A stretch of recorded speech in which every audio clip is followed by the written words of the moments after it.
Oh, it's Steve Arts 89. Well, it's an interesting time to be a Friday the 13th fan, and I have been a Friday the 13th fan my whole life. I used to live in a town called Georgetown, not the Georgetown of Georgetown Productions, but I didn't know that as a kid. Um, so, yes, speaking of locations, I just found out that they're actually filming the Friday the 13th series, Crystal Lake, in Crystal Lake, the actual town in Blairstown where they filmed the original. I had no idea.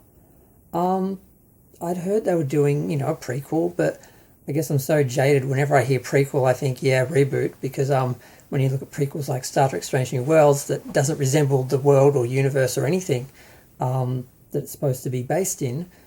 To see a show actually recreate the town that the original film was based in is amazing. Apparently, the guy who did Welcome to Derry, which recreated the recreation of the town of Maine, is behind this, and some random guy who was talking about the Sweet Revenge or whatever it is short film was talking about someone had sent him set photos because they lived in Blairstown and they were just around. They saw the filming and they took photos and sent them to him. And so you see like the main street that we see in the first film looking very much like it did in the first film. There's like a TV and video repair store and like an old police car, which is like a 70s like style car, and like the town hall sign, which so tried to recreate the town as it was in the 70s or 80s. Because it's so annoying. I always think of Friday the 13th as 1980 because it was released in 1980 and it was released the same month and everything as I think it was a Friday the 13th of that year. But then when they did part 4, they put down Pamela Voorhees's death as 1979 because they filmed her death in 1979, even though the film was released and I thought based in 1980. So that's always been one of those issues.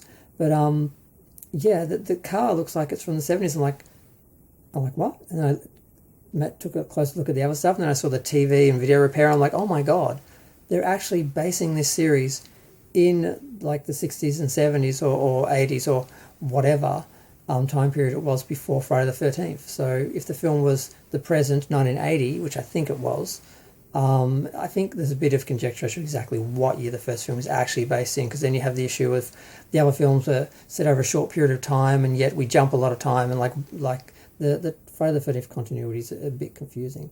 But I just can't believe they're actually filming in Blairstown. They're actually filming at Crystal Lake. I'm guessing they got the rights to Novi Bosco because they were always weird for a long time, but they a few years ago started to embrace their history as the Friday the 13th Lake Crystal Lake location, and they started doing tours, and people, I think once a year they do like a sleepover and a tour and film night where they show Friday the 13th like on the camp and everything, and they have like stars and conventions and that and everything. So it looks like they've embraced it, and they're probably a lot more receptive. Had they probably tried to do this like 10, 20 years ago, they probably wouldn't have been able to get the location.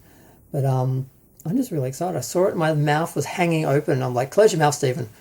Because it's like, oh my God, they're filming there. I had no idea. I just assumed it was going to be like Bates Motel, which they recreated the hotel itself, but everything else was contemporary and modern and didn't really resemble the original films or, Psycho at all. So as much as I love seeing the house, because that was the big iconic thing about the Psycho films that I loved, but Norman and didn't really, it was nothing like Norman of the movies and Anthony Perkins or anything.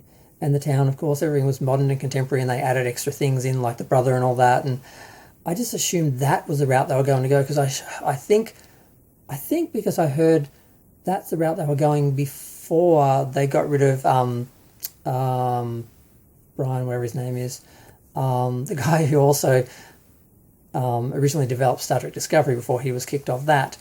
He has a reputation for getting kicked off things before they finished and starting things and not finishing them. And yeah, so I'm thinking that's where I got the idea that it was going to be a contemporary reboot rather than an actual period accurate prequel, and I'm just so excited.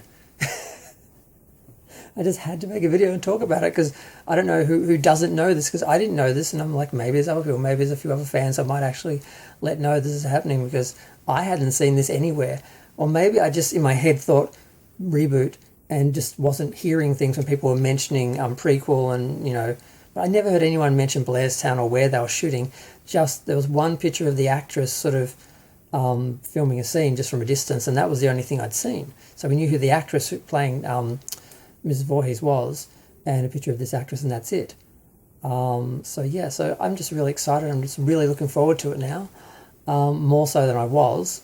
And we'll just see if the Sweet Revenge, has any influence and any indication of what they're going to show, like the whole being revived by the lake and magic and supernatural. Is that any part of the series? Who knows if it's even remotely related? But I'm going to go. Feel free to share, like, comment, subscribe. Let me know what you think of the fact they're filming in Crystal Lake. Filming Crystal Lake in Crystal Lake. I mean, why should that be so amazing? But it is.